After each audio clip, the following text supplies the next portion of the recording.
Hello दोस्त, कैसे हैं आप। स्वागत है आपका एग्जाम वॉरियर चैनल में। तो जैसा कि आप देख पा रहे हैं कि मैं आज आपके लिए प्रीवियस ईयर यूपीएसआई का जितना प्रीवियस ईयर क्वेश्चन है मैं कलेक्ट करके एक साथ मैं वादा करता हूँ कि यूपीएसआई के लिए पूरा क्वेश्चन यूपीएसआई का पूरा क्लास 30 दिनों के अंदर 30 क्लास में पूरा यूपीएसआई का जीके यूपी जीके यूपीएसआई का यूपी जीके क्लास 30 दिनों के अंदर खत्म करके रहूंगा। 30 क्लास में पूरा यूपीएसआई जीके खत्म, यूपी जीके यूपीएसआई के लिए खत्म। तो आज चालू करते हैं फर्स्ट यूपी जीके जनगणना। मैं नोट्स पे ही करा रहा हूँ कि आपको नोट्स की जरूरत नहीं पड़े। आपको पीपीटी की डायरेक्ट यहीं मैं लिंक दे दूंगा, आप यहीं छपवा के प्रिंट करवा के अपने लिए यूज कर सकते हैं दोस्त। तो आज चालू करते हैं यूपी की जनगणना। चलिए मैं बताऊंगा सबसे पहला जनगणना कब। तो सबसे पहला जनगणना 1872 में मेयो लॉर्ड मेयो के शासनकाल में, तब शासन नहीं वो क्या था। हाँ, नियमित रूप अब 1872 में हुआ जनगणना, उसको नियमित रूप से जनगणना कब हुआ। ये पहले जनगणना के बारे में पढ़ लेते हैं, उसके बाद यूपी की जनगणना के बारे में। फर्स्ट ऑफ ऑल जनगणना के बारे में कुछ टॉपिक है, ये भी इम्पोर्टेंट टॉपिक है, तो इसके बारे में पढ़ लेते हैं। उसके बाद यूपी जीके के बारे यूपी के जनगणना के बारे में पढ़ेंगे। चलिए दोस्त चालू करते हैं। चलिए अब तक कुल जनगणना कितना बार हुआ है। 2000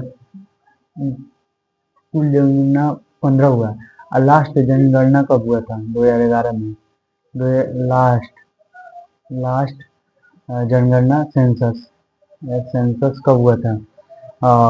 2011 में। आज़ादी से अब तक कितनी जनगणना हुई है? आज़ादी से अब तक तो 7। समझ में आ गया? मतलब 1947 में आज़ादी मिला हमको, 15 अगस्त 1947 के बाद कितनी जनगणना हुई थी? 7। और आज़ादी से पहले पूछे तो आज़ादी से पहले तो 15 में से 7 घटा दीजिए, 8 जनगणना हुआ था आज़ादी से पहले। नियमित आधार पर कितनी जनगणना हो चुकी है? नियमित आधार पर 14। तो कौन एक अनियमित आधार पर हुआ था? अभी ऊपर पढ़ा है, अभी ऊपर पढ़ा है दोस्त, ऊपर पढ़ा है, देखिए यहाँ पे सबसे पहले जनगणना जो हुआ था वही अनियमित आधार पर हुआ था 1872। देखिए अब जनगणना कब कब हुआ है, देखिए 1872, 1881, 1891, 1901, 1911, 1921, 1931, 1941, 1951, 1961, 1971, 1981, 1991, 2001, 2011। इतना जनगणना हुआ दोस्त। मैं आपको पीपीटी दे दूंगा दोस्त, कोई दिक्कत नहीं है, कोई घबराने की जरूरत नहीं है। मंत्रालय कौन संभालता है? गृह मंत्रालय। 2011 जनगणना की थीम क्या था? हमारी जनगणना हमारा भविष्य। सबसे बड़ा भागीदारी भारत का महापंजीयक एवं जनगणना आयुक्त ये लिए थे। भागीदारी मतलब कि इसको कराने में, मान लीजिए कि जनगणना आयुक्त होंगे, वो पूरा जनगणना का देख रेख करते होंगे, इसलिए इनका सबसे बड़ा भागीदारी अधिकारी, सबसे सॉरी भागीदारी नहीं अधिकारी, सॉरी सॉरी सॉरी, हमको भी थोड़ा पढ़ने में मिस्टेक हो गया। सबसे बड़ा अधिकारी कौन था? भारत का महापंजीयक होता है और जनगणना आयुक्त होता है। जनगणना में ध्यान रखिएगा, ये भारत का सबसे बड़ा अधिकारी नहीं, भारत जनगणना का आज़ादी के बाद पहली जनगणना 1951 में हुआ था। आज़ादी के बाद पहली जनगणना 1951 में हुआ था।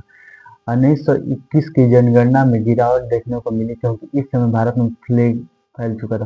प्लेग इतना फैला था दोस्त, इतना फैला था, प्लेग इतना फैला था कि लोग, ये जिस गांव में प्लेग आ जाता था समझो कि पूरा गांव गांव लोग साफ कर देता था, इतना फैला था। तो इसलिए इसमें जनगणना में डिक्रीज डिक्रीज हुआ। जनगणना सेंसस डिक्रीज कब हुआ? आपको आपसे पूछेगा कि सेंसस डिक्रीज डिक्रीज कब हुआ, तो आप बताइएगा 1921 में। क्योंकि बिकॉज ऑफ प्लेग डिजीज, ठीक है, इसलिए 19 21 को महाविभाजक वर्ष कहा जाता है। महाविभाजक वर्ष पूछे कि किसे कहा जाता था? 1921 को। 1921 को महाविभाजक वर्ष कहा जाता है। चलिए दोस्तों आगे चलते हैं।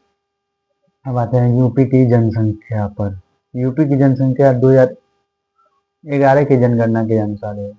2011 की जनगणना के अनुसार मेल इतना है, फीमेल देखिए मैं सभी को कैटेगराइज कर दिया हूँ कि आपको ज़्यादा दिक्कत नहीं हो। ठीक है दोस्त, तो चलिए यूपी में सबसे ज़्यादा जनसंख्या वाले जिले, तो याद रखिएगा यूपी में सबसे ज़्यादा जनसंख्या वाले जिले ये प्रयागराज, जो पहले इलाहाबाद होता था, मुरादाबाद, मुरादाबाद याद रखिएगा दोस्त। मुरादाबादी बिरयानी का आपको सबको पसंद आता होगा, तो मुरादाबाद। हाँ, और ये जिला गाजियाबाद, फिल्म देखे ही होंगे, जिला गाजियाबाद। समझ लो दोस्त, यूपी में सबसे ज्यादा जनसंख्या वाला जिला, डिस्ट्रिक्ट सबसे ज्यादा। और अभी पूछेगा कि सबसे जनसंख्या कम वाला, तो ये चित्रकूट,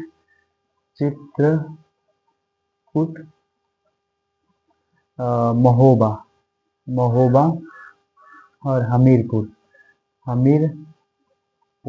याद रखिएगा दोस्त। ये तीनों याद रखिए इधर और तीनों उधर, यही तीन को पूछता है शुरुआत का। सबसे ज्यादा पुरुष जनसंख्या वाले जिले, तो ये प्रयागराज और मुरादाबाद याद रखिएगा। Male populating area. और सबसे ज्यादा महिला जनसंख्या वाले जिले, तो ये याद रखिएगा प्रयागराज, और तो फीमेल पॉपुलेटिंग एरिया। चलिए दशकीय जनसंख्या वृद्धि, मतलब दशकीय मतलब 10 वर्षों में हुए जनसंख्या तो वृद्धि को दशकीय जनसंख्या वृद्धि कहते हैं। देखिए यहाँ पे लिख भी दिया हूँ, दशकीय जनसंख्या वृद्धि 10 वर्षों में हुए जनसंख्या प्रतिशत वृद्धि को दशकीय जनसंख्या वृद्धि कहा जाता है। समझ में आ गया दोस्त। चलिए आगे चलते हैं। के लिए मैं बहुत मेहनत कर रहा हूँ दोस्त, बहुत। अब सबसे ज्यादा कब हुआ था देख लीजिए आके। 1900 यूपी में सबसे कम 1951 से 1961 में, 1951 में जनगणना हुआ था, उसके बाद 1961 में हुआ था सबसे कम यूपी में। और सबसे ज्यादा हुआ है 1901 और 2000। मान लो 1951 में मान लीजिए कि 10 जनगणना था। और ये क्या हो रहा है दोस्त, एक मिनट 1991 में 10 जनगणना था, तो 2001 में मान लीजिए कि 21 हो गया। तो सबसे ज्यादा मतलब कि मेरे कहने का मतलब 11 बढ़ा था, और मान लीजिए यहाँ पे सबसे कम 10 हुआ था, तो यहाँ पे 11 हो गया था दोस्त। चलिए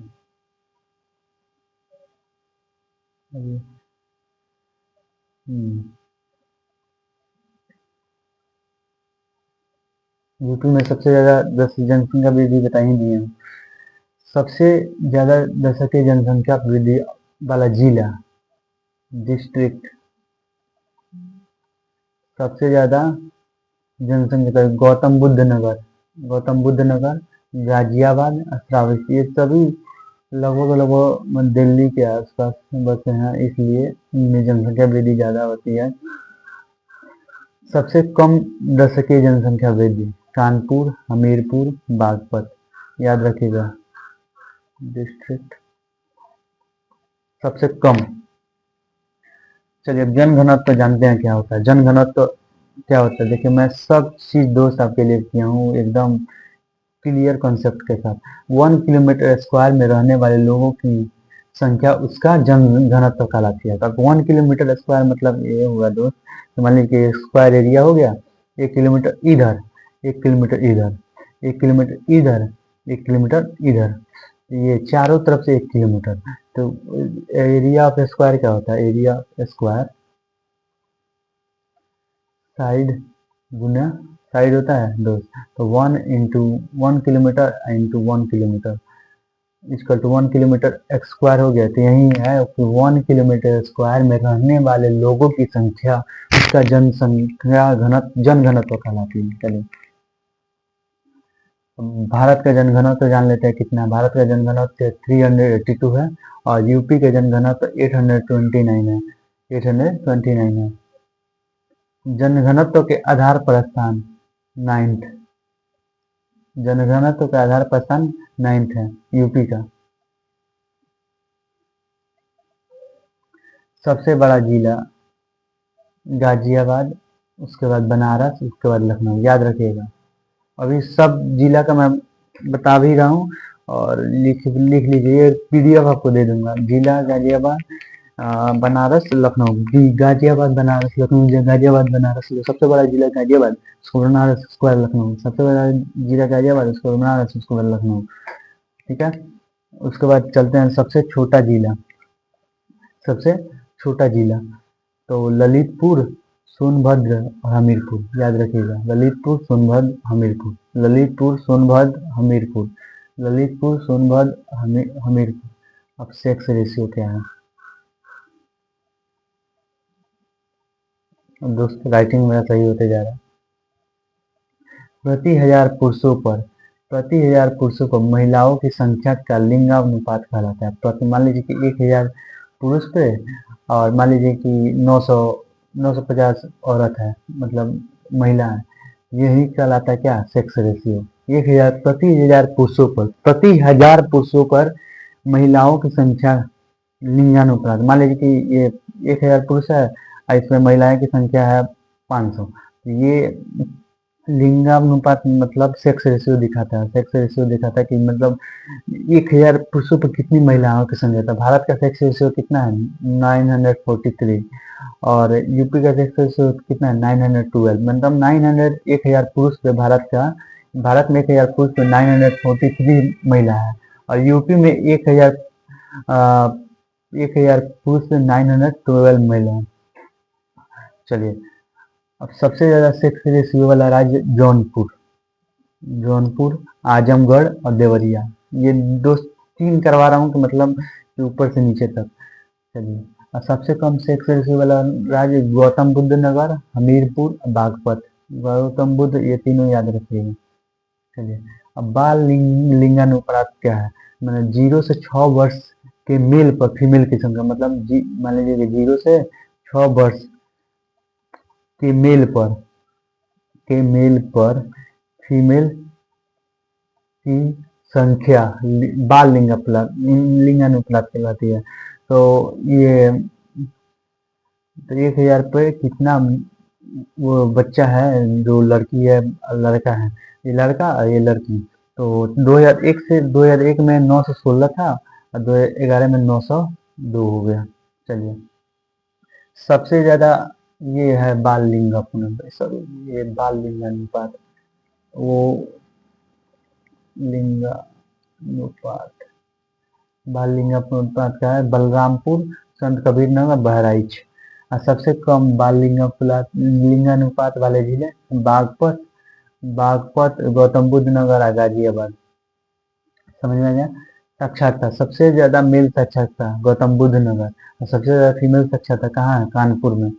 चलिए 7 वर्ष या उससे अधिक आयु के ऐसे लोग जो पढ़ना लिखा अथवा लिखना जानते हैं, मतलब 7 वर्ष से क्या हो रहा है दोस्तों, 1 मिनट। 7 वर्ष से अधिक लोग, 7 वर्ष या उससे अधिक आयु के ऐसे लोग जो पढ़ना लिखना जानते हैं वो साक्षर कहलाते हैं। मतलब 7 वर्ष से जो ज्यादा है और जो पढ़ना लिखना जानते हैं, जो कागज को पढ़ लेते हैं और लिख लेते हैं कुछ, वही साक्षर। यही नहीं कि पढ़े लिखे तेज हो, ऐसे नहीं है। मतलब पढ़ना तो कागज को पढ़ लें, कुछ पढ़ लें, कागज नहीं है पूरा, कुछ दिया जाए तो पढ़ लें और कुछ दिया जाए तो लिख लें, तो उसी को साक्षर कहते हैं। तो यूपी की साक्षरता यहाँ पे दिख रहा है आपको। यूपी की साक्षरता कितना? 67.7। ये सब 2011 की जनगणना के अनुसार है। 2011 की जनगणना के अनुसार है। यूपी की मेल साक्षरता 77.3%, यूपी की फीमेल साक्षरता 59.2%। सबसे ज्यादा साक्षर जिले गौतम बुद्ध नगर और कानपुर। गौतम बुद्ध नगर इसलिए भाई सब जगह, क्योंकि यहाँ पे ये दिल्ली से सटा हुआ है, दिल्ली से सटा हुआ है। हाँ, दिल्ली हमारे देश की राजधानी है। सबसे कम साक्षर जिला श्रावस्ती और बहराइच। ग्रामीण संख्या यूपी में कितनी है? यूपी में और शहरी संख्या शहरी यूपी में, ये सब यूपी का बात हो रहा है। ग्रामीण संख्या 77.23% और शहरी संख्या 22.27%। सबसे ज़्यादा शहरी जनसंख्या गाजियाबाद, गाजियाबाद यूपी से सटा हुआ लखनऊ, लखनऊ यूपी का क्या है? यूपी का क्या है? क्या है भाई, बताइए जल्दी। कैपिटल है भाई, राजधानी है, राजधानी। इसलिए गाजियाबाद दिल्ली से सटा हुआ और लखनऊ, तो ये याद रखिएगा, दिल्ली से सटा कौन है? गाजियाबाद। और लखनऊ सबसे कम शहरी जनसंख्या श्रावस्ती और चित्रकूट। सबसे ज्यादा ग्रामीण जनसंख्या प्रयागराज में सबसे ज्यादा ग्रामीण जनसंख्या है। और सबसे कम ग्रामीण जनसंख्या गौतम बुद्ध नगर, ये भी दिल्ली से सटा हुआ है, इसलिए इसमें कम मिलेंगे। दिल्ली से जो सटा हुआ है वो भाई ज्यादा विकसित है। यूपी एससी जाति रहते हैं, एसटी भी रहते हैं। यूपी में पूरे भारत के 20.69% एससी हैं। भारत में सबसे ज्यादा एससी यूपी में है, याद रखिएगा। भारत में सबसे ज्यादा एससी यूपी में है। और यूपी में एससी एसटी वाला जिला सोनभद्र, सबसे ज्यादा एसटी वाला जिला सोनभद्र। और यूपी में सबसे ज्यादा एससी वाला जिला सीतापुर। और यूपी में सबसे कम एसटी वाला जिला बागपत और सबसे कम एससी वाला जिला बागपत ही है, दोनों है भाई, तो याद रखिएगा। चलिए यहाँ पे यूपी यूपी यूपी जी के का सेंसस, यूपी सेंसस देखिए, राइटिंग मेरा बैठ रहा है ना। यूपी सेंसस खत्म हो गया, इससे बाहर से कुछ नहीं आएगा दोस्त, याद कर लीजिए। आपको मैं पीडीएफ दे दूंगा। हम आते हैं वन्य जीव अभयारण्य। तो भाई यूपी में राष्ट्रीय उद्यान कितना है? 1, याद रखिएगा। वन्य जीव विहार कितना है? 12। पक्षी विहार कितना है? 13। प्राणी उद्यान कितना है? 3। और वन्य जीव संरक्षण केंद्र कितना? 24, याद रखिएगा। अब आइए मैं करा रहा हूँ कि राष्ट्रीय उद्यान कौन कौन सा है। दुधवा नेशनल पार्क, पीलीभीत और लखीमपुर खीरी में फैला हुआ है। यूपी का एकमात्र नेशनल पार्क है, यूपी का यह एकमात्र नेशनल पार्क है, ये याद रखिएगा। इसका एरिया 490 एक मिनट क्या हो रहा है दोस्तों, एक मिनट। इसका एरिया 490 किलोमीटर स्क्वायर। यह 12 सिंह और शेर की प्रजातियों के लिए जाना जाता है। 1963 में इसकी स्थापना हुई एक वन्य जीव अभयारण्य के रूप में। 1970 में नेशनल पार्क का दर्जा मिला, 1977 में। नहीं, याद रखिएगा, ये इम्पोर्टेंट है दोस्त, ये पूरा इम्पोर्टेंट है, जितना लिखवाया हूँ सब इम्पोर्टेंट है। चलिए पक्षी विहार में आते हैं। नवाबगंज पक्षी विहार उन्नाव में है। शमसपुर पक्षी विहार रायबरेली में। लाख बदोशी पक्षी विहार कन्नौज सबसे बड़ा पक्षी विहार है, याद रखिएगा। सबसे बड़ा पक्षी विहार कन्नौज लाख बदोशी पक्षी विहार। सांडी पक्षी विहार हरदोई में है। बखीर पक्षी विहार संत कबीर नगर में है। देखते रहिए। ओखला गौतम बुद्ध नगर में। यूपी में दिल्ली में गए हो तो मेट्रो में सुनते होंगे कि ओखला आ गया, गौतम बुद्ध नगर में। समान पक्षी विहार मैनपुरी में है। चलिए अब उत्तर प्रदेश के टाइगर रिजर्व कौन है? दुधवा टाइगर रिजर्व अभी बताया हूँ, यूपी का पहला टाइगर रिजर्व है। इसका स्थापना 1987-88 में हुआ। अमनगढ़ टाइगर रिजर्व बिजनौर में है। पीलीभीत टाइगर रिजर्व पीलीभीत में है। रानीपुर टाइगर रिजर्व चित्रकूट में है। चलिए प्राणी उद्यान में आते हैं। कानपुर, दोस्त एक पेज इधर उधर हो गया है, कोई दिक्कत नहीं है उससे। कानपुर जैविक उद्यान कानपुर में है। वाजिद अली शाह प्राणी उद्यान लखनऊ में है। अशमान उल्लाह प्राणी उद्यान गोरखपुर में है। मयूर संरक्षण केंद्र मथुरा। बब्बर शेर प्रजनन केंद्र Etawah. Lion safari park Etawah. राज्य का प्रथम जैव प्रौद्योगिकी पार्क लखनऊ। ये भी आई है भाई, लखनऊ से जो भी जुड़ा है इम्पोर्टेंट है। लुप्त प्रजाति प्रजनन केंद्र लखनऊ, याद रखिएगा। कछुआ पुनर्वास योजना कछुआ पुनर्वास योजना 1987 में गंगा एक्ट प्लान के द्वारा लाया गया। नाइट सफारी याद रखिएगा, गौतम बुद्ध नगर, जीवी नगर, वही जीवी नगर। क्या हो रहा है दोस्त? पार्वती अर्गा पक्षी विहार गोंडा, विजय सागर पक्षी विहार महोबा हमीरपुर, पटना पक्षी विहार, पटना बिहार में, लेकिन देखिए यहाँ पे एटा, ये कंफ्यूज कर सकता है आपको। पटना पक्षी विहार याद कर कंफ्यूज कर सकता है। एटा में खुरहताल पक्षी विहार बलिया, सूर सरोवर पक्षी विहार आगरा और भीमराव पक्षी विहार प्रतापगढ़। चलिए, वन्य जीव पक्षी विहार चंद्रमा, वन्य जीव पक्षी चंदौली यूपी का सबसे बड़ा वन्य जीव विहार है। राष्ट्रीय चंबल वन्य जीव विहार आगरा, औरैया, इटावा। कैमूर वन्य जीव विहार मिर्जापुर, सोनभद्र। हस्तिनापुर वन्य जीव विहार मुजफ्फरपुर नगर, बिजनौर, मेरठ। ये याद रखिएगा हस्तिनापुर वाला। ये तीनों दे देगा चाहे एक दे देगा। यूपी का सबसे बड़ा वन्य जीव विहार, यूपी का सबसे बड़ा वन्य जीव विहार किशनपुर वन्य जीव विहार लखीमपुर खीरी, करतानिया वन्यजीव विहार बहराइच, रानीपुर वन्यजीव विहार चित्रकूट, महावीर स्वामी वन्यजीव विहार ललितपुर और गिरवा वन्यजीव विहार महाराजगंज। ये दोस्त नीचे हो गया था, सॉरी। और सुहेलवा वन्यजीव विहार श्रावस्ती, कछुआ वन्यजीव विहार बनारसी और सुर सरोवर वन्यजीव विहार आगरा। दोस्त आज के लिए इतना ही। मैं प्लीज चैनल को सब्सक्राइब कर दीजिए दोस्त। मैं बहुत मेहनत करके अपनी वीडियो बना रहा हूँ और मैं कोशिश करूँगा कि यूपीएसआई में यूपी जीके का जो पोर्शन है लगभग 30 से 25 दिन के भीतर में पूरा खत्म कर दूँ। 30 से 25 दिन में बहुत ज़्यादा हो जाएगा 30 से 25 दिन, लेकिन मैं कोशिश करूँगा कि पूरा खत्म हो जाए दोस्त। तो इसके लिए ये मैं आपको पीडीएफ का नोट्स डिस्क्रिप्शन में दे दूंगा, आप वहाँ से डाउनलोड कर सकते हैं। बहुत अच्छा नोट्स बनाया हूँ दोस्त, पूरा नोट्स बनाया हूँ, आपको नोट्स से ही पूरा करवा दूंगा। थैंक यू दोस्त। चलिए, आपका दिन शुभ हो और हमको लाइक सब्सक्राइब कर दीजिए।